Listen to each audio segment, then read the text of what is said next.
Queria agradecer a presença de todas as pessoas aqui e dizer que para mim é uma honra ver o auditório lotado. Assim. Obrigada, e queria também manifestar minha satisfação por presenças assim, como a professora Leila, a Comba e a desembargadora doutora Ivone Caetano, que são pessoas extremamente ativistas e que sempre pessoas que para mim são um norte na minha luta também de ativismo, né, nesse ativismo pelos direitos humanos das mulheres, mais especificamente. Queria agradecer a professora Cecília e dizer que para mim estou muito satisfeita por tê-la aqui fazer parte da mesa que ela está presidindo.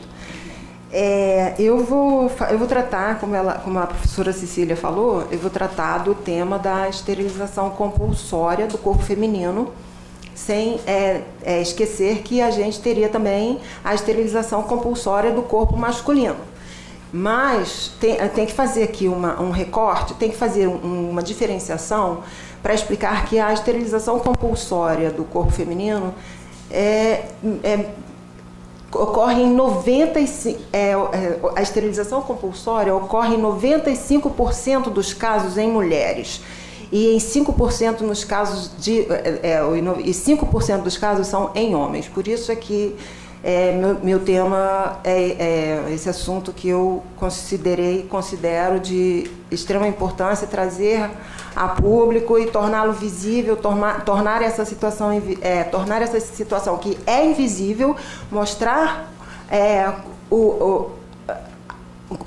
como é uma situação grave, mostrar o grave problema da esterilização compulsória que ocorre principalmente na América Latina, no Brasil, e principalmente nas classes mais pobres da população. Infelizmente, a população, quanto menos direitos, quanto menos acesso aos serviços elas têm, menos direitos elas têm também de escolhas, né? Principalmente, e pior ainda, de escolha quanto ao próprio corpo. Eu vou situar. Primeiro eu queria explicar que eu não, em primeiro lugar, que eu ia usar um slide, mas para demonstrar, para colocar aqui dar uma ideia do poder que a sociedade, do poder que a gente tem da sociedade.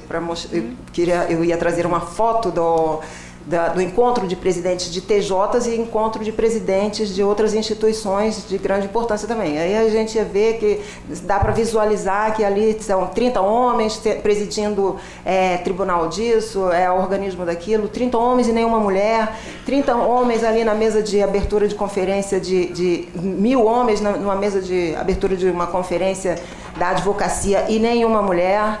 Então, a gente vê que a sociedade não foi planejada para que a mulher participe dela. E eu vou situar, isso a gente já entra na questão do simbolismo, né? Do simbolismo da dominação que a gente percebe, que a gente tem na sociedade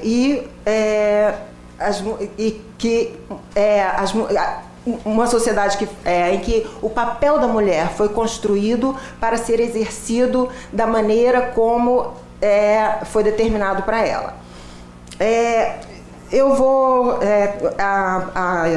A autora Beth Friedan, eu peguei logo uma fala ela é uma jornalista uma jornalista estadunidense. E ela escreveu um livro, A Mística Feminina, que foi publicado em 1971, mas que é muito atual, porque a gente vê ali muitos exemplos de todas da sociedade de hoje mesmo, e a gente pode ver como que a dominação que a mulher sofre, a opressão que a mulher sofre, ela é histórica e a gente pode observar em vários casos. Então, tem uma citação da Beth Friedan, que ela fala, no final da década de 50, estou citando a Beth Friedan, ela diz: o índice de natalidade nos Estados Unidos aproxima-se do da Índia. Então, a gente pega os Estados Unidos como uma referência e a Índia como outra referência. Os Estados Unidos a gente pega uma referência porque é o que o mundo todo copia, né? E o da Índia a gente pega a referência porque é a segunda maior população do mundo.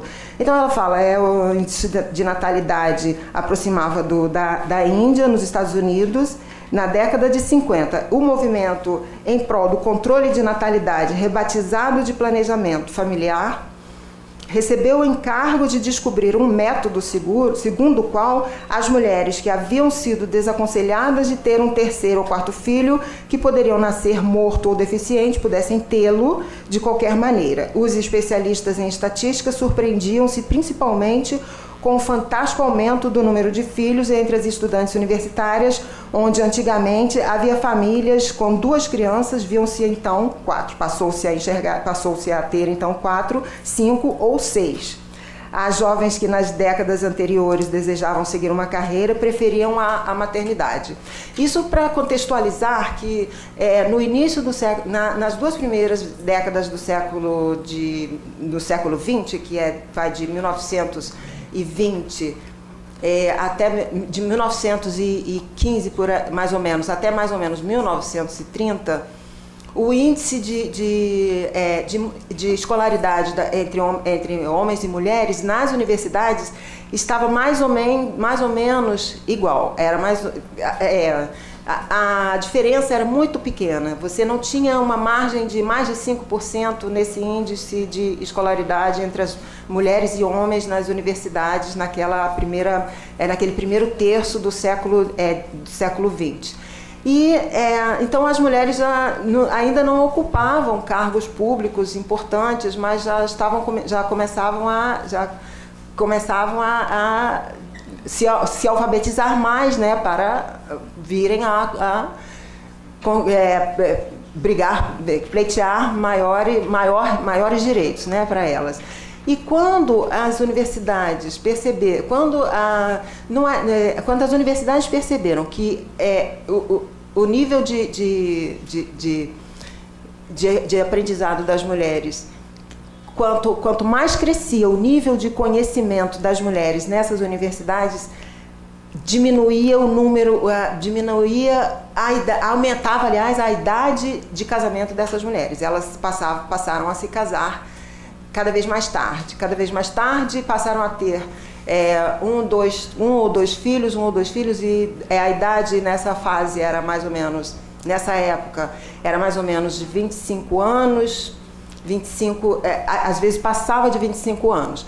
E então esse caso da Beth Friedan, ela trouxe nesse livro A Mística Feminina, ela trouxe muitos casos de pesquisas que ela fez enquanto jornalista em escolas, principalmente a partir da década de 50, mais ou menos em 1950, começou uma forte campanha do Serviço Público dos Estados Unidos. Mais uma vez eu quero lembrar que os Estados Unidos é parâmetro para o mundo inteiro. Então eu citar os Estados Unidos é como se eu estivesse citando o Brasil também, mas não é modelo para o mundo inteiro, não significa que outras coisas também não... Enfim, a Beth Friedan, ela fez uma pesquisa extensa em escolas e universidades, e uma revista, a revista Life dos Estados Unidos, na década de 1960, publicou um trecho, com a seguinte frase, eu não preciso ler porque de tanto ler já decorei. Na revista Life nos Estados Unidos, uma menina de 10 anos de idade, que já é equiparada aqui no ensino fundamental, né? No Fundamental 1, né? No Fundamental 1, que hoje sofreu várias divisões, várias modificações o ensino no Brasil. Então, comparando com o ensino aqui, seria uma menina do ensino fundamental 1 que na década de 1960, nessa década aí de 1960, a revista Life nos Estados Unidos publicou uma matéria dizendo que as mulheres deveriam abandonar as universidades, não precisava adquirir conhecimento, que era melhor ter uma casa bonita, fazer forte campanha do Ministério da Saúde, equiparado do Ministério da Saúde dos Estados Unidos, fazendo campanha para que as mulheres passassem a ter aquela vontade de ter sua própria casa, de cuidar da casa, de se voltar para a família. E uma frase assim, se a sua e você pode adquirir para você bolsas, sapatos, ter uma casa linda, maravilhosa, e até mesmo para a sua filhinha de 10 anos, já pode encontrar um vestido de noiva para ela, quem sabe, e ela poderá entrar na fila das caçadoras de homens, em 1963. Um absurdo. E aí, consequentemente, as mulheres passaram a abandonar a universidade, passaram a abandonar as escolas. A idade de casamento nos Estados Unidos baixou para abaixo dos 20 anos, um eufemismo, abaixo dos 20 anos, e havia muita incidência de casamento a partir dos 16 anos, inclusive, muitas vezes sem autorização mesmo da família. E o sonho de toda mulher, então, passou a ser ter a sua casa, seu carro, tomar conta da sua família, lavar a roupa. Aquilo era o sonho de todas as mulheres. A campanha do governo dos Estados Unidos foi tão forte a campanha do governo dos Estados Unidos que, enfim, as mulheres que conseguiu fazer com que as mulheres, que o lugar delas era, o sonho delas tinha que continuar sendo aquele, de ter casa, cuidar da casa, cuidar do marido, cuidar das crianças. E a população feminina, a partir dos anos 70, a população feminina começou a adoecer psicologicamente. As mulheres passaram a ter depressão, e é daí que a gente tem tantos medicamentos contra a depressão, e é daí que surgem os grandes temas sobre problemas de estresse, problemas de saúde mental, problema de saúde emocional, porque, afinal de contas, como disse Michel Foucault, e mais ainda reforçado por Kate Millett, na desconstrução das identidades. Quer dizer, a campanha dos Estados Unidos no primeiro terço da década do século XX, de 1910 até 1930, por aí, a campanha de desconstituição, essa era a subida do conhecimento, do aumento das mulheres nas universidades. Depois teve uma diminuição. Foi a partir de 1950, primeira metade do século XX. As mulheres começaram então a quererem essas prendas domésticas, queriam ser donas do lar. Então, como disse Kate Millett e Michel Foucault e várias outras teóricas sobre a desconstrução das identidades, que com essa campanha do governo dos Estados Unidos, as mulheres tinham suas identidades desconstruídas. Elas foram bombardeadas por campanhas na televisão, rádio, ainda mais naquela época que estava começando a fazer sucesso a televisão. Então elas foram bombardeadas com campanhas sobre ter uma casa bonita, um carro bonito. E esse bombardeio de informações, isso serviu como para desconstruir, destruir mesmo, tirar a identidade da mulher e e construir para ela uma outra identidade. Então a mulher passou a ter aquela identidade que ela via na televisão. O que ela queria para ela era o que a televisão estava dizendo para ela. O que você precisa ter é uma casa bonita. O que você precisa ter é cuidar da sua casa. O que você precisa ter é 6 filhos. Com 6 filhos, qual mulher que ia ter tempo para mais alguma coisa? Não sei. Enfim,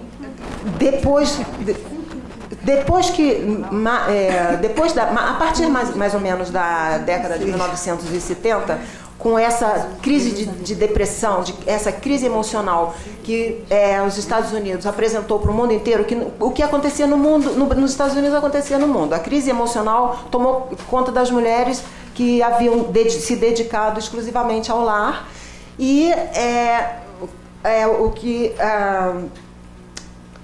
a partir de 1970 começaram as lutas para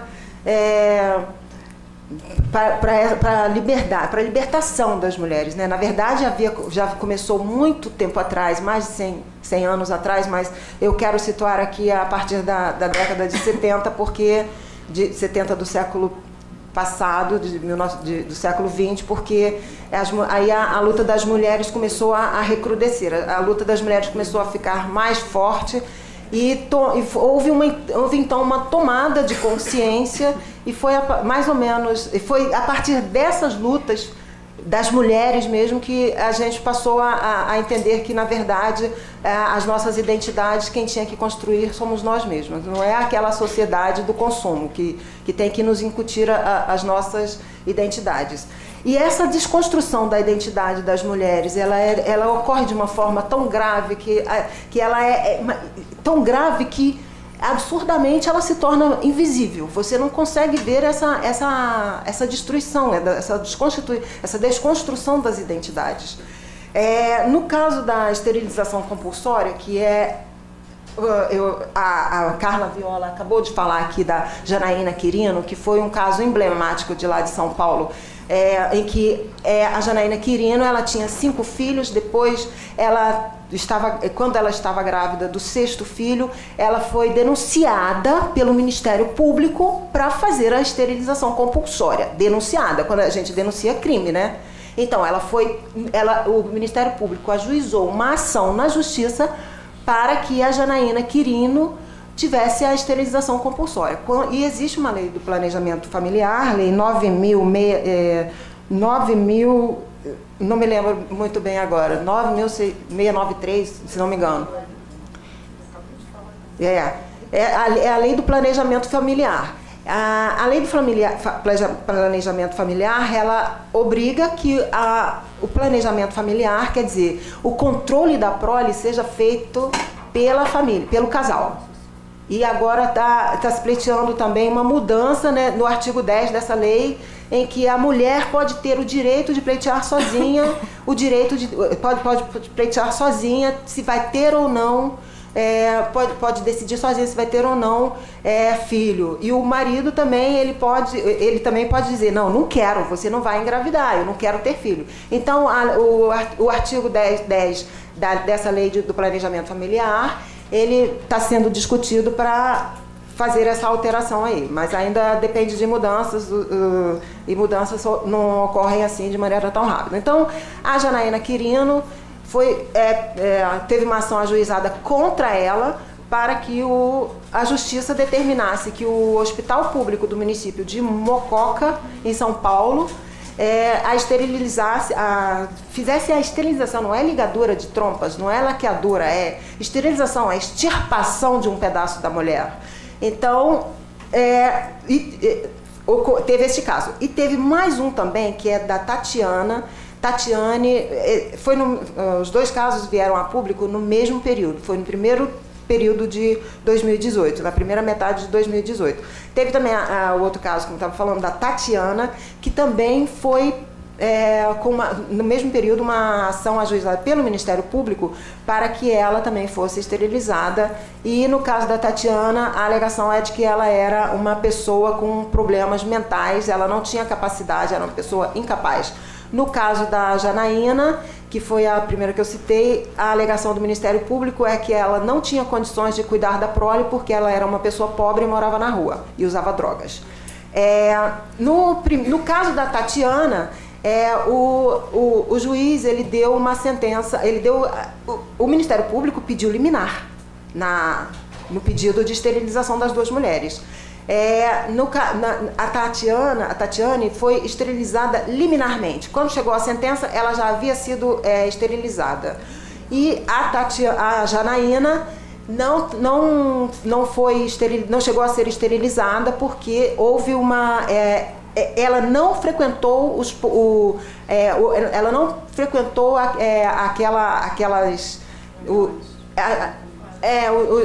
não teve os acompanhamentos médicos, não foi lá fazer os preliminares para ela, exames, tudo que é necessário para ela passar pela cirurgia. Então, ela não quis comparecer aos centros de saúde para ela passar pela cirurgia e não teve como ela ter sido levada de lá para o hospital para fazer a cirurgia.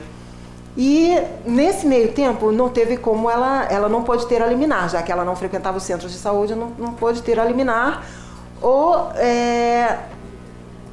O município de Mococa, pelo hospital, ajuizou um recurso na contestação, né? O Ministério Público, o hospital contestou o pedido do Ministério Público, dizendo que não podia porque era gastos para o município, fez lá suas alegações.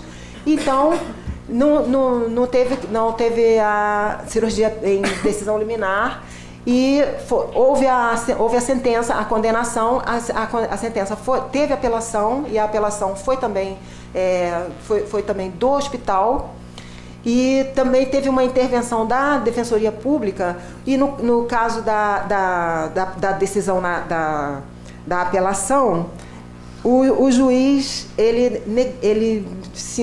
o desembargador, ele negou a cirurgia. Ele não ocorreu a cirurgia, né? No caso da Janaína, não ocorreu a esterilização. No caso da Tatiana foi em liminar. O desembargador, ele, no acórdão dele, na decisão dele, ele disse: quando se assume o postulado de que haja um interesse difuso em função do qual os corpos devam ser moldados, inclusive corpos futuros, cujo nascimento se evita como forma de evitar que sofram, já não se cuida mais de saúde das pessoas, ou de direito que se reconduza a elas.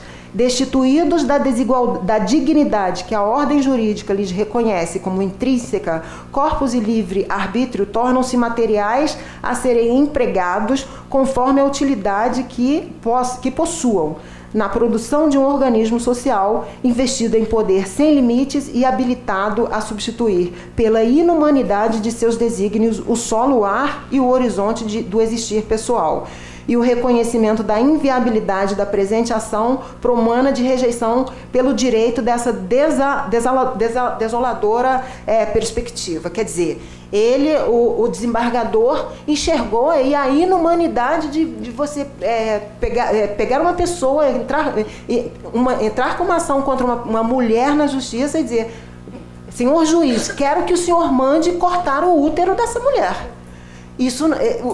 Esse desembargador enxergou essa inumanidade e ele mandou arquivar a ação e ele não teve nenhuma condenação em danos, porque a Janaína não apareceu mais, mas isso é um caso emblemático, só para a gente enxergar como é invisível a esterilização compulsória.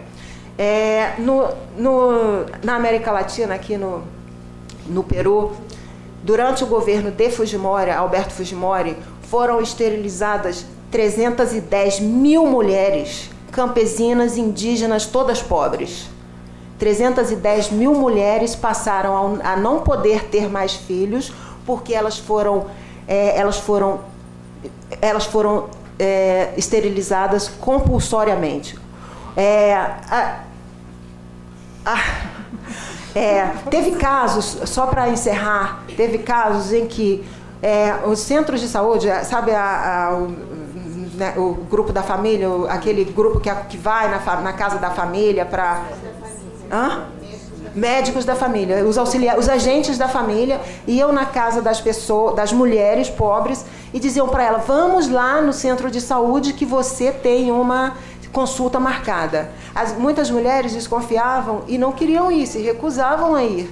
Muitas mulheres foram enganadas, diziam: vamos lá que você tem uma consulta, e saíam dessa consulta sem útero. Mulheres novas, mulheres de 20 anos, mulheres de 18 anos, pobres, indígenas, campesinas. Você visualiza você entrando no consultório de um ortopedista, aí o ortopedista acha que você tem um dedo que não vai te servir, amputa seu dedo.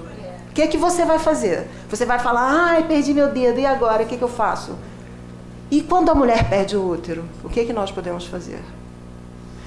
Eu queria finalizar, porque foi feita essa pergunta para mim: qual seria a saída para que essa gravidade desse problema se tornasse visível? Isso é uma coisa que choca muito a sociedade, e eu acho que chocar é uma coisa que a gente precisa fazer, porque quando você choca, as pessoas prestam atenção no que você está falando. Então, quando você choca, você está dando visibilidade ao que você está falando.